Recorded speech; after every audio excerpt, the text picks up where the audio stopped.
A história dessa foto, essa é o mesmo período que você falou? Esse é o mesmo período de 96, quando o Talibã tomou o poder.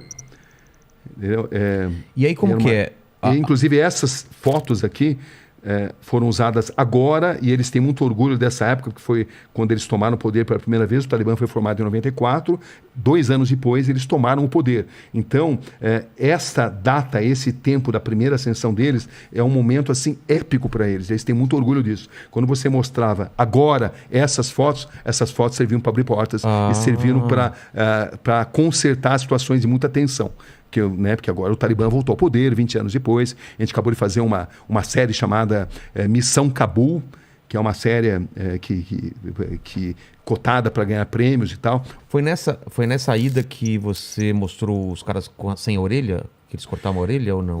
Cortava a orelha, foi no Iraque. No Iraque? Foi 2 anos antes. Um ano antes. Tinha essa história, mas do Iraque não era... foi em 95. Havia uma grande lenda. O governo de Bagdá, o Saddam Hussein, o Tariq Aziz, que era o vice-primeiro-ministro, o homem que aparecia para a imprensa internacional, desafiava jornalistas internacionais a provarem que eles cortavam a orelha daqueles iraquianos que ousassem se negar a servir o exército. Entendeu? Isso sempre circulava, mas eles desafiavam jornalistas a provarem isso. E nós conseguimos provar. Eu vi essa cena. Isso. Quem que puxa o turbante, alguma coisa que mostrou? Essa foi a segunda situação, né? Porque, na verdade, eu fui beneficiado pelo fato de que a gente estava ali em Bagdá, com o Saddam Hussein, e 24 horas por dia, monitorados pelos agentes do Saddam. Eles estavam do lado. Eles estavam lá, eles sabiam tudo onde a gente estava, o que a gente estava fazendo. Quando você apontava a câmera, o cara falava aqui pode, aqui não pode? Exatamente. Então, como é que eu ia, por exemplo, para Saddam City, onde estava a grande maioria silenciosa, né? Porque é o seguinte, internacionalmente, os xiitas são minoria. Tá. Os sunitas são maioria. Mas os xiitas, no Iraque, eles são maioria. Maioria que jamais conseguiu deter o poder. E eu sabia que grande parte desses soldados que tiveram a orelha cortada estavam num lugar chamado Saddam City, porque em Saddam City havia contingentes de soldados, pelo menos havia essa informação, que se negaram a servir o exército e tiveram as suas orelhas sumariamente cortadas para servir de exemplo. Eles eram sunitas? Eles eram xiitas. Xiitas, exatamente. O Saddam Hussein sunita. O Saddam Hussein sempre perseguia os sunitas. No Iraque são minoria. Tá. Entendeu? Mas eles sempre tiveram muito próximos do poder. Era uma minoria que sempre deteve um poder econômico maior. Tá. Entendeu? Os sunitas, se você considerar o islamismo internacional, são maioria. Mas dentro do Iraque, os xiitas são maioria. Tá. Né? Esses xiitas são apoiados pelo Irã, que é um país xiita, por exemplo. Né?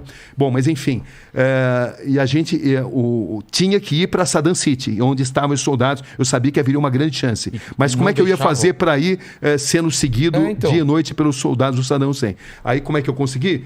Ficamos sabendo que havia chegado assim um grupo de jornalistas americanos. E não havia agentes suficientes para monitorar americanos e brasileiros. Então, sabedor disso, falei assim, olha, a gente está meio doente aqui, meio cansado, e também a gente está afim de jogar tênis, entendeu? Para relaxar um pouco. Então, a gente vai num outro hotel que tem quadra de tênis, e lá a gente vai jogar tênis, tá bom? Tudo bem? Então, eles até gostaram, porque eles não teriam como seguir a gente e os americanos ao mesmo tempo. Então, o que eu fiz? Eu e o cinegrafista Fernando Pelégio, que era o cinegrafista que estava comigo lá, a gente botou a câmera dentro de uma raqueteira de tênis e fomos para esse hotel onde havia uma quadra de tênis. Tá. Entendeu? Então vocês foram realmente para o hotel? Fomos para esse hotel. Tá. Chegamos até simular ir para a quadra de tênis. Quando a gente se sentiu seguro... Não tem ninguém seguindo? A gente tratou de identificar um motorista que eu tinha informação que fazia ponto ali naquele hotel. Entendeu? Que era o Hotel Sulemânia. Meu coração já está acelerado só de você contar essa história. Né? Porque o que acontece é que a gente entrou no primeiro... mas a gente se enganou, não era o motorista indicado, a gente tinha se enganado. E esse motorista, ao invés de levar a gente para Saddam City, ele levou a gente para o Ministério da Informação, Pô. Aí no Stanley falou assim, o que você queria para Saddam City? Não, eu falei, Saddam City não. A gente queria ir para o Ministério da Informação do Saddam, entendeu? A gente queria vir para cá justamente. Entendeu? A cidade, Miguel, o famoso Miguel ali, eles acreditaram e tal. Aí a gente voltou para lá. Quando voltamos para lá... Pro primeiro hotel? O primeiro hotel onde a gente ia jogar tênis. Tá. Entendeu? E aí nesse hotel eu consegui finalmente achar um motorista que eu tinha indicação, que falava inglês, era jovem e que tinha insatisfações em relação ao regime e que estaria disposto a assumir o risco. Precisaria ser alguém que é disposto a assumir risco. Descoberto, morto, né? Exatamente. Então eu acabei descobrindo esse motorista e ele nos levou para Saddam City. Só que levar no Saddam City, eu lembro que a gente levou pedrada, porque estrangeiros eram mal vistos ali, mas o fato é que uma hora depois de a gente ter chegado lá, a gente conseguiu finalmente descobrir um soldado que teve a orelha cortada. Eu fiz a entrevista, ele contou pormenorizadamente por que a orelha tinha sido cortada sem anestesia, justamente porque ele não tinha servido o exército. E aí, para você ver como é que são as coisas, né? A imagem que você viu, que a gente estava na confluência do rio Tigre e Eufrates. 3 dias depois... Não é desse dia. Não é desse dia. Outro dia depois, a gente estava na confluência e eu notei que tinha ali o barqueiro que não tirava o turbante de jeito nenhum. Aí eu cheguei nele lá e eu falei, fiz um sinal, a hora que o tradutor, que era ligado ao regime do Saddam Hussein, estava distante, entendeu? Porque a gente foi para o meio do rio, e o tradutor ficou lá. Eu falei que eu precisava fazer uma passagem e o barco não cabia mais gente. Entendeu ou não? Porque o tradutor era deles, né? E aí, meio por sinais, eu expliquei para ele contar a história. E aí ele tirou o turbante, contou a história. Eu tive que traduzir depois. E aí era a história da mesma coisa. A mesma coisa. Não quis servir. Não quis servir o exército, a orelha foi cortada, não teve anestesia. E a família passou a ser perseguida.